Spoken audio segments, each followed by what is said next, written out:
Now to new attention on creatine. The supplement bodybuilders made famous is now all the rage after a new article in the Wall Street Journal says it could be key for improving your health and longevity, especially for women. Dr. Narula is back now to break it down for us. And Doc, good morning to you. Good morning.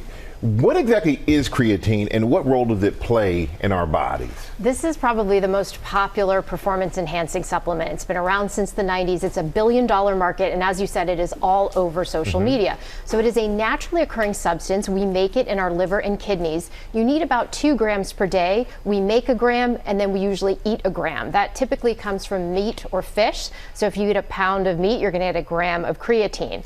And essentially what it is an energy supplement. It is replenishing, helping us to build ATP, which is kind of the cellular building block for energy in our muscles. 95% of it is stored in our muscles. We do find some of it in our brain. So it is very helpful for those short bursts of high intensity exercise. So football, sprinting, weightlifting. It has not been shown to be as effective for endurance athletics, but interestingly, professional associations like the NCAA, the IOC all allow creatine, and actually the International Society for Sports Nutrition says it is probably the most effective performance-enhancing supplement for high-intensity exercise. Wow, that's good to know. Yeah. So you said we need 2 milligrams. 2 grams. 2 grams. Who should be taking it, though? Great question. So we talked a lot about athletes, but there's some data to suggest that even seniors who are at risk of losing muscle may benefit from this. We also know that creatine has some benefits in terms of the research for cognition, preventing neurodegenerative diseases, and memory. We also think about women, although most of the research has been on men.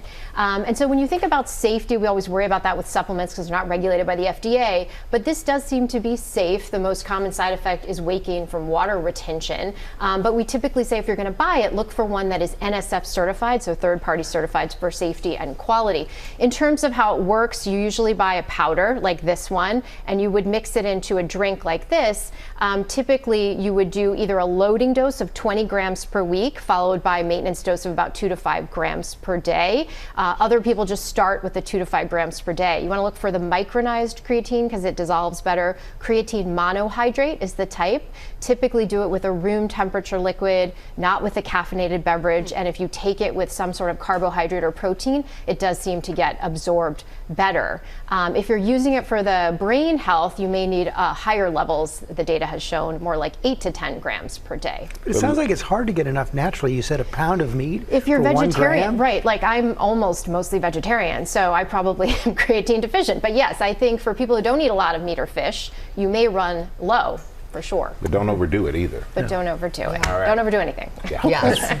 That's good.